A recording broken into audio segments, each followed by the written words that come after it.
Been mad for God for extended periods of time because you thought it was going to end up like this and it didn't end up like that. And instead of you resigning yourself to the fact that maybe that's not in God's will. Because let me tell you something. I know we don't know that. Some of the stuff you want, you ain't going to never get it. Come on now. Some of the things you praying for ain't going to ever happen. Let that settle in. Yeah. He ain't gonna never be your husband. Some of the things we praying for ain't gonna ever happen. Why? Because it ain't God's will. It ain't God's will. That's why we gotta learn to pray as Jesus. Not only as Jesus said, but y'all know what Jesus got that from? He got it from his mom. Because when she spoke to the angel, she said, as the Lord wills, be it so with me. So you got to be like her. You got to be like Jesus and Lord, not what I want, not what I desire, but let your will be done in my life. None of us would choose to go through difficulty. None of us would choose to go through trouble and trials and strain in life, but God knows that you need that in order to produce faith in your life. God knows that you need that in order to produce strength and courage and build your faith in your life. If we had the choice and we knew where it would be, we would avoid that at all costs. But God knows what you stand in need of more than you know what you're standing in the need of. So they continued to grumble. Yeah. All the while, the Lord was providing. You ever seen people got a car? Yeah. Tell you where you need to go. Got a house. It ain't no rain coming through the roof. You sleeping good. You may have some visitors every now and then, but praise God, you get them out of there. It may not be the house that other folk have, but you got somewhere to lay your head. Amen. You don't know what hunger is. You ain't never been hungry. That's right. Matter of fact, you ain't missed out one meal. You eat good. We have all of the necessities that we need. But because our wants have not been met. Look at her. She got another new car. Look at him. They just got a house. Now they got another house. I want a motorcycle. How you get a motorcycle? I want to be able to go here. How do you be able to go there? Instead of taking time to be grateful, we find all the reasons in the world to complain and to gripe and to grumble, all because we don't have what we want. But just think, if God was to take those things that you need. Just think. If he not only didn't give you what you asked for, but if God said, you know what, I'm tired. It's kind of like a kid and your child keep doing something that you tell them not to do, and they keep asking you something. That's why you give me that phone. You don't need it. Give me that iPad. You go in there and you get the game. So you're not going to get the game. So you take the cords that go along with it. You get the controller. You get everything that got to go along with it. You take everything out because you ain't listening to it. What if God were to decide, okay, you want to be ungrateful? Let me take some of that food. You want to be ungrateful?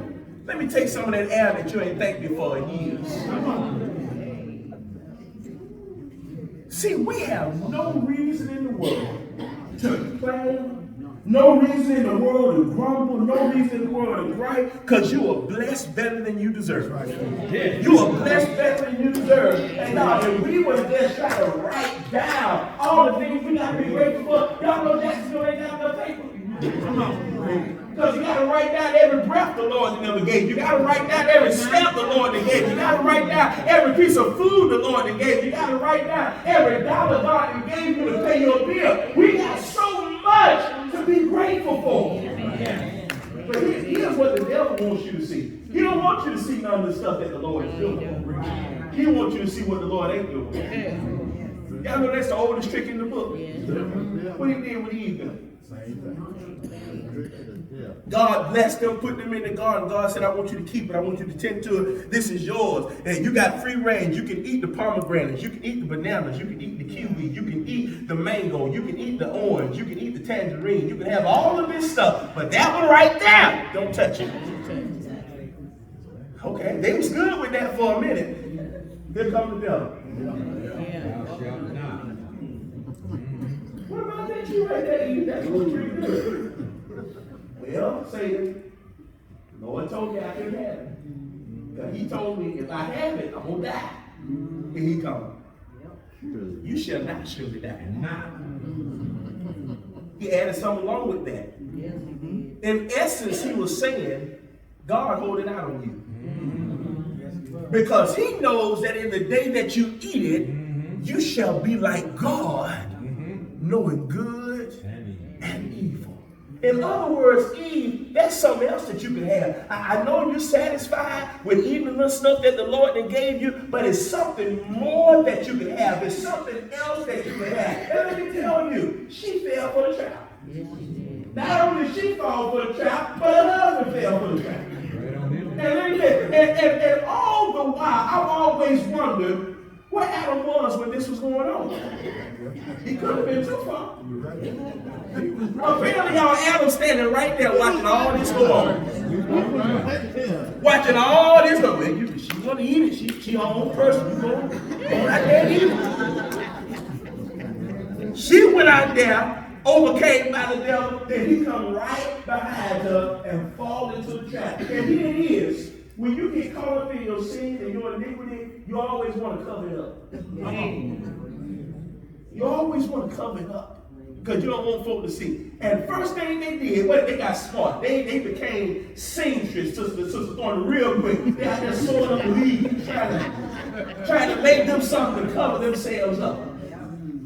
But what I love about God is that even in that moment, God was more so concerned in redeeming man than condemning man. Come on, preacher. Because y'all know God could have came through there and killed everything that was there. Yeah. But y'all know what? After he came, and Adam, where you at, bro?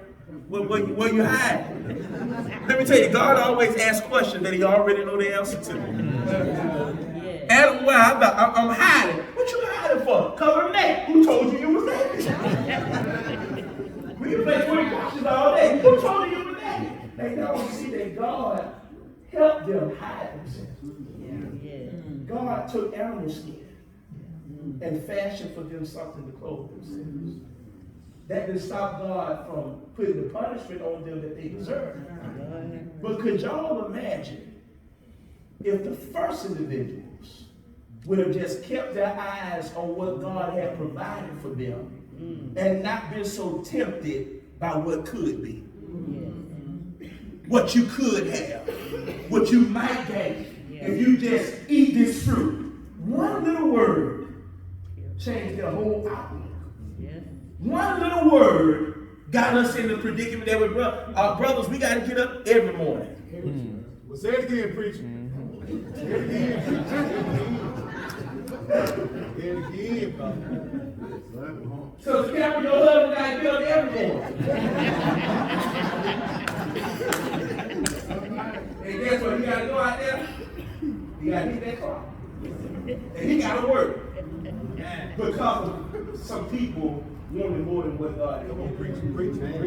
Women now have to bear the pain of childbirth. Why?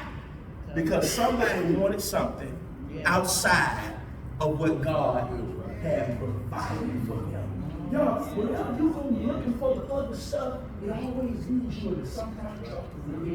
It always leads you into some predicament that's hard for you to get yourself out of. And we read in a few stories recorded that 2 times Moses highlights the grumbling of the Israelites.